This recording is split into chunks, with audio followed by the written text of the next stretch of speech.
time to hear from you. Welcome to WYPOV.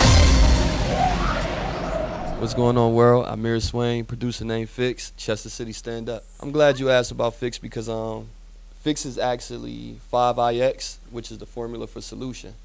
So if you look into the physics books or anything like that, you'll find that what they write on the chalkboard for people, the 5IX is what they're trying to get to and the solution. So working in the industry, as long as I worked in the industry, I've been blessed to be able to work with artists that tour around the world and everything. And being at the beginning of their projects, some people make mistakes, so I was able to come in and build relationships and work with artists on those mistakes.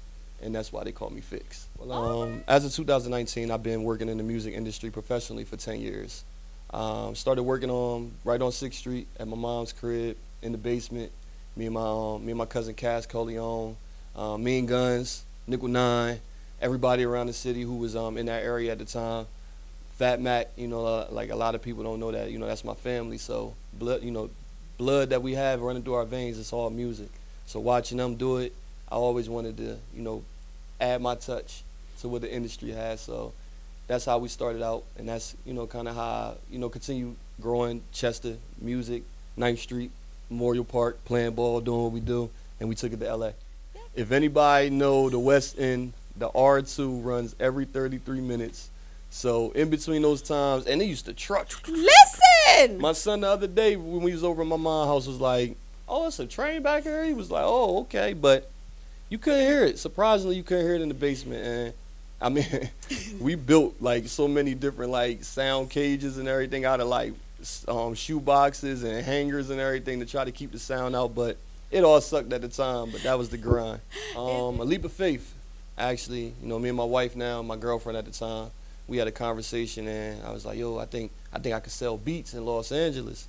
I got this dude out there, shout out to Tyron Brown, T Brown, man. You know what I mean? But he's like, yo, bro, I want to buy these beats. And I was like, yeah, man, let's do it. Like 1,500, sound good? And he's like, yeah. And I'm like, all right, cool. He was in California.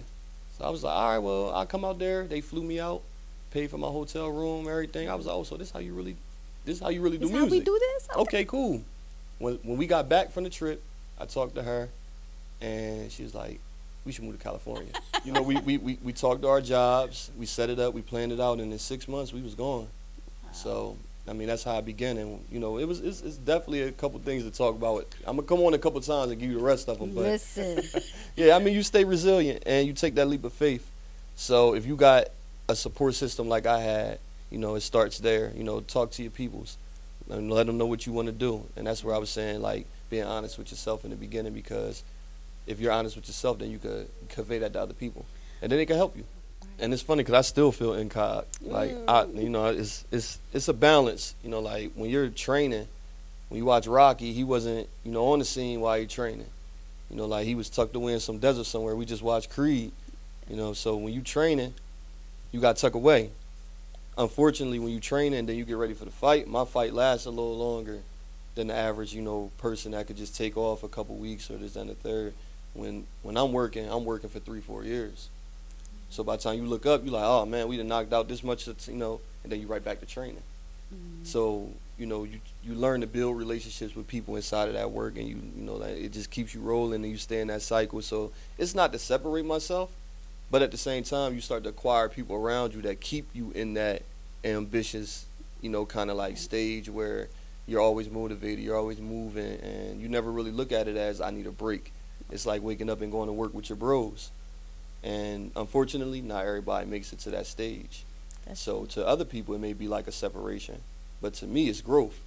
And now I'm back home. I'm taking care of certain things. I'm introducing the people in my circle to the people that I met in Los Angeles. And I'm bridging that gap to say, we all do music. It's a community. So let's open that up. And that's what, like, I don't think it's a separation. I really think it's more or less just getting to the work and just keeping a G with yourself. Sometimes you can't be around certain people, and that's what it's all about now. Because now that we work in 2019, I chose this year to really work, like being with Fat Mac and kind of having that that background of like that hard, gutty, whatever you want to call it, lyric.